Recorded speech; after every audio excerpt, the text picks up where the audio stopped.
Assalamualaikum. Jumpa lagi dengan saya Rika Erni di acara SOS seputar obrolan santai. Kali ini ada narasumber Dr. Ferry Sugianto, spesialis anestesi. Tema kali ini adalah metode ERAX pada persalinan. Selamat sore, Dr. Ferry. Selamat sore. Oke. Rika. Sehat-sehat ya, Dok ya? Sehat, alhamdulillah. Sehat, iya. Dokter, silahkan menyapa dulu ke Sobat SOS. Oke. Selamat sore kepada seluruh Sobat SOS yang tercinta. Perkenalkan, saya Dr. Ferry Budianto, spesialis anestesi. Saya bertugas di RSIA Kasih Bunda ini. Oke, terima kasih Dr. Ferry. Terima kasih sudah menjadi berkenan lah untuk jadi narasumber di acara SOS ini ya, Dok ya. Jadi tema kali ini adalah metode ERAX pada persalinan. Betul. Jadi ERAX itu sendiri adalah Enhanced Recovery After Cesarean Surgery ya, Dok. Betul. Ya. Oke, Dok, mohon dijelaskan biar Sobat SOS juga paham lah apa itu ERAX itu gitu. Baik. Silahkan, Dok. Oke. Terima kasih. Hari ini kita akan membahas salah satu tema atau hal yang beberapa hari ke belakang, beberapa minggu, beberapa bulan yang belakang lagi booming ya. Jadi tentang ERAX, Enhanced Recovery After Cesarean Surgery. Itu singkatannya ya. Jadi istilah artinya adalah pemulihan cepat pada persalinan dengan operasi sesar. ERAX secara filosofi sebenarnya sebenarnya ini program prosedur yang sudah lama. Cuman baru dipopulerkan pada awal tahun 2000-an. Jadi dan lebih terus diadopsi oleh dokter-dokter dari spesialis kandungan dan dokter anestesi untuk mengoptimalkan pemulihan lebih cepat pada ibu-ibu dengan operasi sesar. Kenapa itu dilakukan? Karena operasi sesar itu adalah operasi yang unik. Jadi operasi sesar itu kan bukan mengeluarkan penyakit. Operasi sesar lebih kepada bagi kita itu kan anugerah ya. Bagi ibu-ibu dia sudah menunggu kelahiran bayinya, 9 bulan mengandung bayinya, dan dia sekarang momennya dia untuk bersalin, mengeluarkan bayinya dan sebagainya. Nah, lebih kepada suatu tindakan, suatu kejadian yang sangat diharapkan. Jadi itulah kenapa metode-metode tindakannya baik tentang operasi sesar dan sebagainya itu kita arahkan untuk lebih aman dan lebih nyaman. Jadi Enhanced Recovery After Cesarean Surgery. Jadi pemulihan cepat. Jadi di situ ada kolaborasi melalui dokter spesialis kandungan, dokter spesialis anestesi, dokter spesialis anak pediatri, dan perawat di ruangan juga. Jadi tujuannya adalah pasien setelah operasi lebih cepat pulih, lebih cepat untuk mengurangi nyerinya, tidak mual muntah, lebih cepat bisa segera mobilisasi dan sebagainya, bahkan mungkin bisa segera pulang dari rumah sakit gitu. Berarti kan hari rawatnya itu juga berkurang ya, Dok? Betul. Gitu ya? Jadi lebih efektif secara cost dan sebagainya, lebih efisien. Terus kan ini kan viral itu kan gara-gara selebgram ya, Dok ya? Padahal sebenarnya mungkin sudah karena kolaborasi dokter-dokter ini berarti butuh Dok? Obstin, anestesi, pediatri gitu ya? Betul. Jadi termasuk juga para ininya juga ya, perawat atau bidangnya juga. Jadi memang kolaborasi dari tim di ruang operasi itu. Mau baik selama operasi maupun setelah operasinya. Dok, terus kalau metode ERAX ini kan sebenarnya kan bukan teknik sesar baru kan. Ini yang kadang-kadang Sobat SOS jangan salah ya. Jadi ada beberapa itu mungkin opini publik. Jadi metode ERAX itu mungkin dianggap itu sebagai metode metode sesar yang baru, atau mungkin jahitnya biasanya begini jadi begini kan, bukan ya, Dok ya? Tapi lebih ke mungkin di anestesinya ya, Dok. Gitu. Jadi gini. Jadi metode ERAX itu adalah seperti tadi saya bilang adalah kolaborasi dari baik dokter kandungan, spesialis kandungan maupun dokter spesialis anestesinya di ruang operasinya. Dokter kandungan akan melakukan tindakan dengan minimal trauma, artinya jadi insisi mungkin yang sekecil mungkin, terus tindakan selama operasi itu diminimalkan dan sebagainya, mungkin bisa lebih cepat dan sebagainya. Dari kami dokter spesialis anestesi itu juga kita modifikasi obatnya. Jadi kita gunakan obat anestesi yang seminimal mungkin. Jadi diharapkan nanti setelah operasi, berapa jam setelah operasi pasien bisa segera pulih, bisa menggerakkan anggota badannya dan sebagainya. Berarti kalau recovery lebih cepat itu, kalau yang konvensional kan 12 jam ya dok, 24 jam baru bisa mobilisasi ya. Terus kalau dengan ERAK ini berapa lama dok bisa mobilisasi? Artinya out of the bed lah gitu. Jadi paling enggak berdiri lah gitu, berapa lama? Jadi kita dari awal ya. Jadi kalau pasien kepada sobat Kasih Bunda, Rumah Sakit Kasih Bunda, jadi metode ERAK salah satu keunggulannya adalah early mobilisasi. Jadi diharapkan nanti setelah operasi sedikit berbeda dengan operasi sesar yang secara konvensional. Jadi kalau pada metode ERAK 1-2 jam setelah operasi pasien sudah boleh duduk. Seperti itu nggih. Terus habis itu 6 jam atau 8 jam setelah operasi atas sepersetujuan dari dokter spesialis kandungannya, pasien sudah mulai boleh untuk mulai turun dari tempat tidur, mulai sedikit mobilisasinya ditambah dan sebagainya. 6 jam setelah operasi kateter urinnya mungkin bisa dilepas dan sebagainya. Jadi beberapa yang dulu harus 24 jam atau 12 jam baru boleh berjalan atau boleh bermobilisasi, early mobilisasi. Kalau sekarang dengan metode ERAK ini memungkinkan untuk kita lebih awal untuk itu. Tetap semuanya dengan sepersetujuan atau sepengetahuan dari dokter yang merawat, baik spesialis kandungan maupun spesialis anestesinya. Karena kolaborasi itu sendiri. Betul. Ya. Jadi artinya bahwa semua tenaga medis atau paramedis pun sudah harus siap dulu ya dok. Betul. Itu gitu ya. Terus kemudian apakah semua pasien itu bisa gitu sesar itu dengan metode ERAK dok? Baik. Jadi sebenarnya operasi dengan metode ERAK ini tetap dibutuhkan screening. Artinya sebelum operasi jadi dilakukan evaluasi baik oleh dokter spesialis kandungan maupun dokter spesialis anestesinya. Jadi kita mendatangi ke kamar pasien, terus kita diskusi dengan pasien dan sebagainya. Ada beberapa perhatian, terutama pasien-pasien dengan contoh dengan preeklamsi, dengan hipertensi berat, atau pasien dengan gangguan pembekuan darah dan sebagainya. Itu biasanya tidak kita anjurkan melakukan dengan sesar dengan metode ERAK. Karena apa? Pada pasien-pasien dengan komplikasi baik selama persalinan maupun kehamilan itu dibutuhkan observasi yang lebih lama. Jadi metode yang quick in quick out jadi yang seperti ERAK seperti ini kurang pas untuk pada pasien-pasien seperti itu, karena tetap kita utamanya pada pasien adalah pasien safety, jadi aman dan nyaman gitu lah. Jadi kita utamakan adalah aman dulu. Jadi kalau pada kondisi seperti itu biasanya kita tidak anjurkan untuk dengan metode ERAK. Dok, artinya itu waktu masih periksa ya dok ya, jadi ANC gitu harus dikomunikasikan dulu dong dok.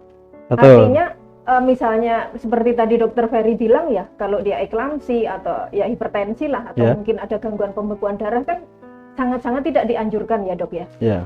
Artinya SC elektif itu boleh pakai ERAK ya, harus dengan itu tadi ya, harus dengan sesuai dengan advisnya dokter. Artinya kalau itu operasi sito dok, misalnya fetal distress lah, gawat janin gitu, memungkinkan nggak pakai ERAK? Baik, jadi sobat kasih bunda yang saya cintai. Jadi pada saat sobat semuanya melakukan ANC, pemeriksaan antenatal care, ada baiknya saat memeriksakan bayi sekalian diskusikan dengan dokter spesialis kandungannya. Nah, jadi dok, bisa nggak nanti waktu saya persalinannya bisa dengan metode ERAK, apakah ada kontraindikasinya dan sebagainya. Jadi dari awal sudah ada diskusi dan rumah sakit akan mempersiapkan nanti untuk sewaktu-waktu bila dibutuhkan untuk melakukan operasi sesar, maka kita sudah ready semuanya. Seperti itu.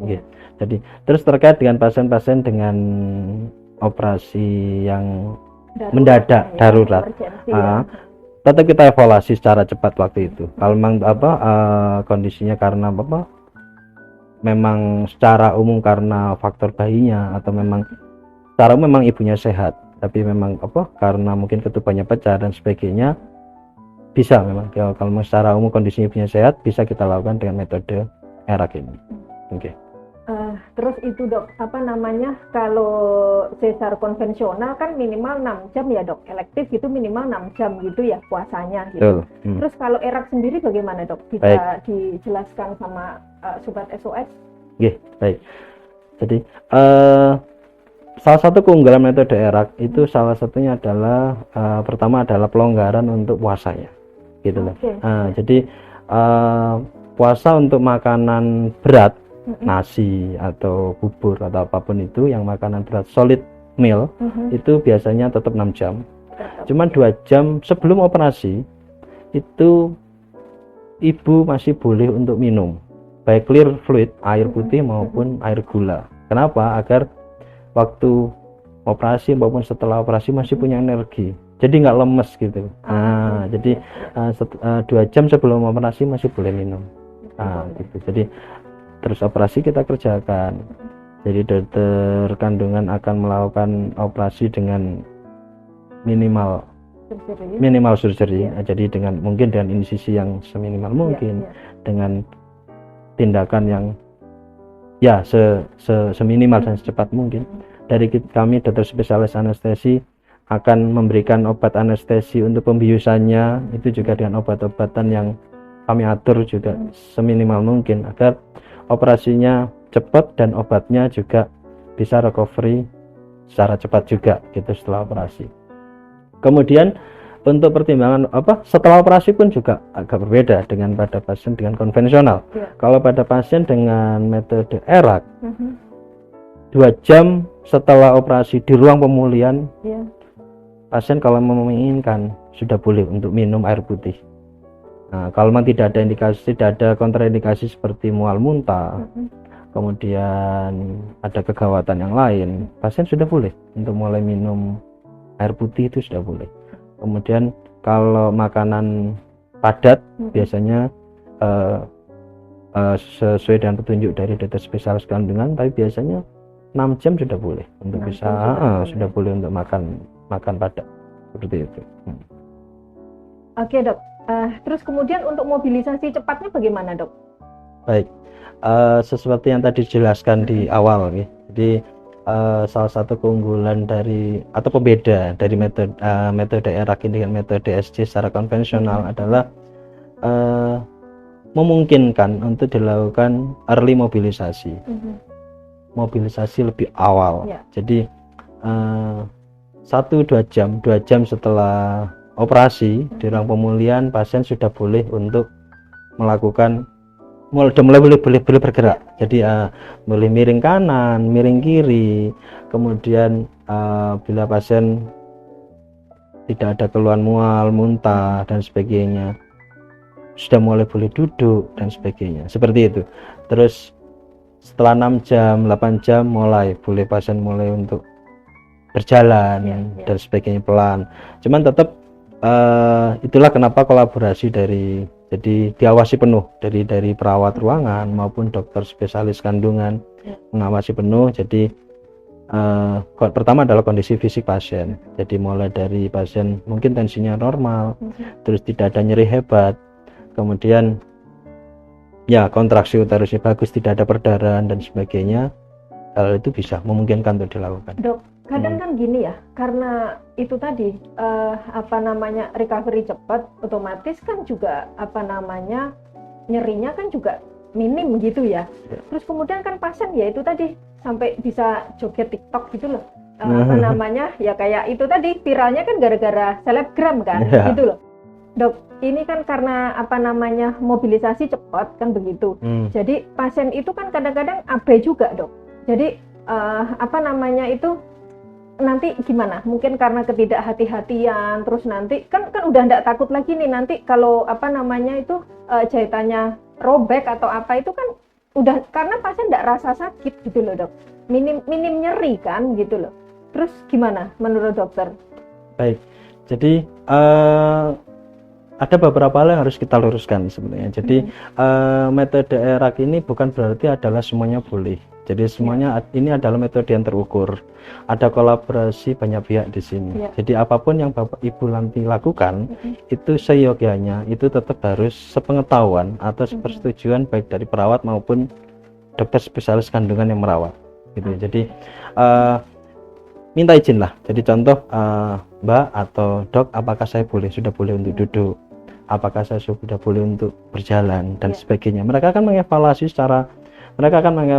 secara penuh kondisi dari ibu semuanya.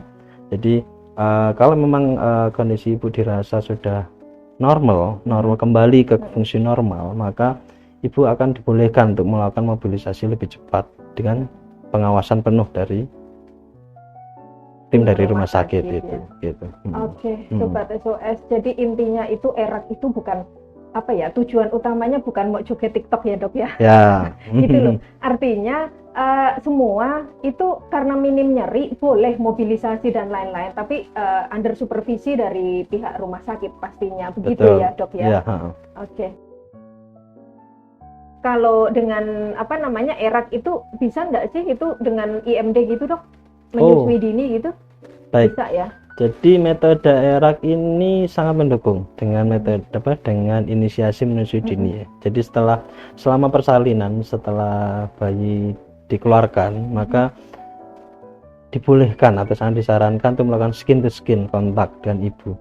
Kemudian setelah di ruang pemulihan, setelah selesai operasi, sangat memungkinkan ibu untuk mulai melakukan inisiasi menyusui dini.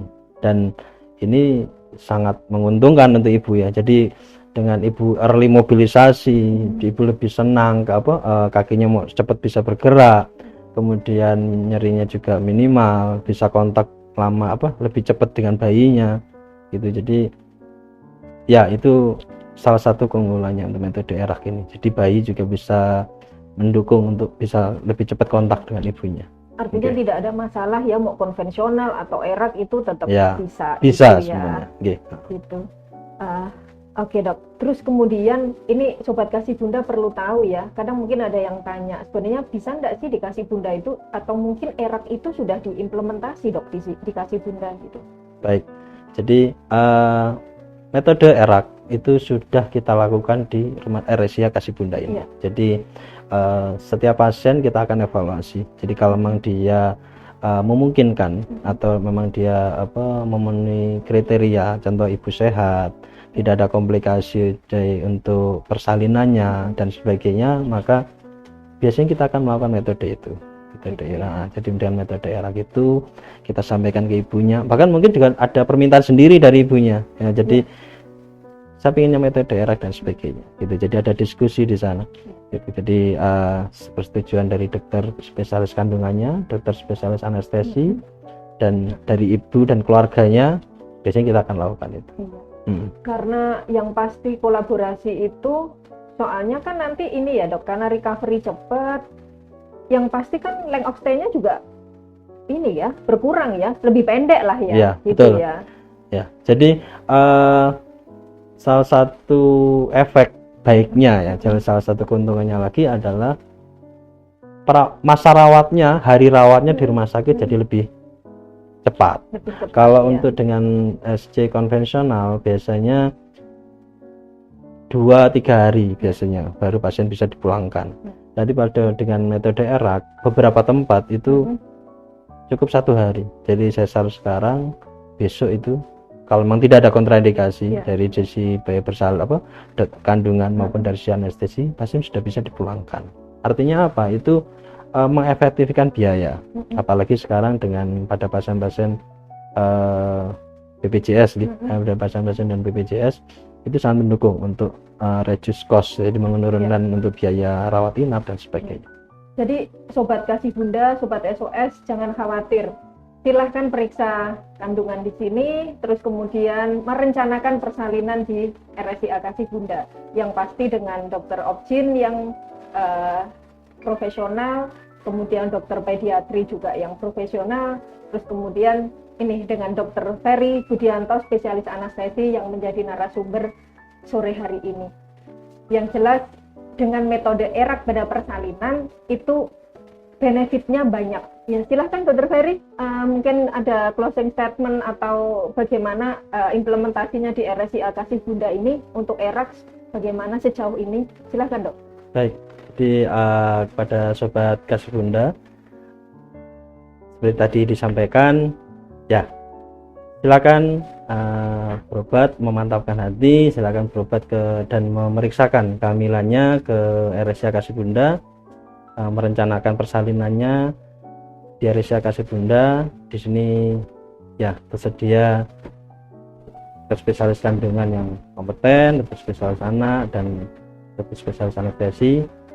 Silakan disampaikan plan-plan ke depannya. Contoh kalau memungkinkan untuk ERAK dan sebagainya, sampaikan.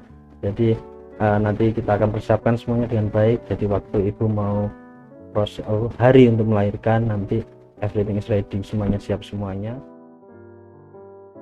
Sobat Kasih Bunda, demikian podcast sore ini.